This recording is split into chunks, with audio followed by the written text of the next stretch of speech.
বাবা আমি জমিতে বিয়ে করে ফেলেছি। তুই এই মুখ পুড়িয়ে নিয়ে আমার ঘরে ঢুকতে পারবি না, আমি বলে দিলাম, এটাই আমার শেষ কথা।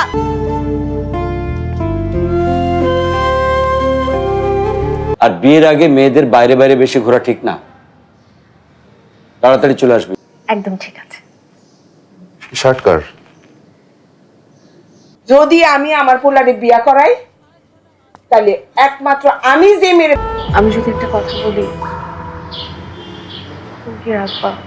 আমার বউ তো দেখি একদম পুরো দর্জি হয়ে গেছে। ঠিক আছে, চাকরি পাওয়ার পর কোনোদিন তোর ভালো হইব না, কয়ে দিলাম, কোনোদিন ভালো হইব না। আবার খেতে হবে। আবার কি খাবো? এখন একটু বেশি বেশি খেতে হবে। খেলে পেট ফেটে যাবে। না না, ওঠো, তার ভুল তো একদিন ভাঙবে। আর তুমিও তো আমার জন্য সবকিছু ছেড়ে আসছো। কি বলবো বল, চাকরি বাকরি নাই, আয় উপার্জন নাই। শোন মা, ওর সাথে বিয়ে হলে তোকে সারা জীবন দুঃখের বোঝা বয়ে বেড়াতে হবে। মেয়েটা নামাজি, 5 ওয়াক্ত নামাজ পড়ে। আমার কি এটা কার জন্য? যে সামনেই দুনিয়াতে আসবে